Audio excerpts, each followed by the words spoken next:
انسان ہے انسان شرافت کی بدولت، زندہ ہے شرافت بھی شریعت کی بدولت، اور قائم ہے شریعت بھی رسالت کی بدولت، پھیلی ہے رسالت تیری دولت کی بدولت۔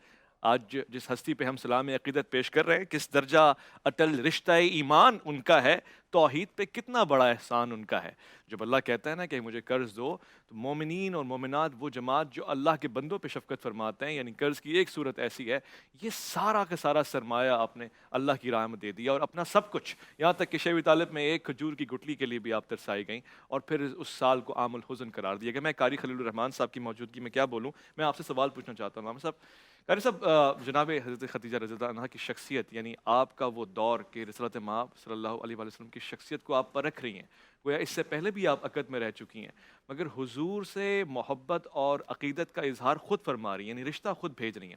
یعنی آپ سے رشتہ عورت کا نکلنا اور پھر پسند فرمانا، اور پھر اس زمانے میں نکاح ہونا جبکہ اعلان نبوت نہیں ہوا، ظاہر شریعت نہیں آئی، تو پھر کس مزاج پہ وہ نکاح ہو رہا ہے؟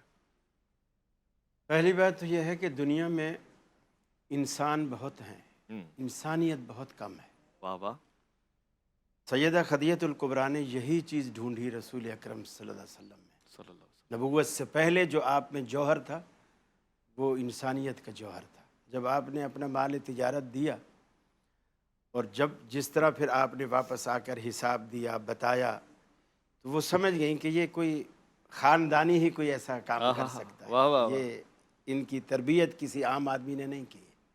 اور یقیناً پیغمبر اپنے بچپن سے اللہ رب العالمین کے حصار میں ہوتا ہے، اللہ اکبر، اور وہ اللہ رب العالمین کسی کو پتہ بھی نہیں لگنے دیتا، اور اس کی ہر طرح سے ہی رکھوالی، اور ادھر جانا ہے ادھر نہیں جانا، ہر طرح سے رہنمائی پیغمبر کر رہا ہوتا ہے۔ پھر آپ نے جس ایمانداری سے سیدہ خدیجہ کے کاروبار کو جو چار چاند لگائے، وہ بھی ان کے سامنے تھا۔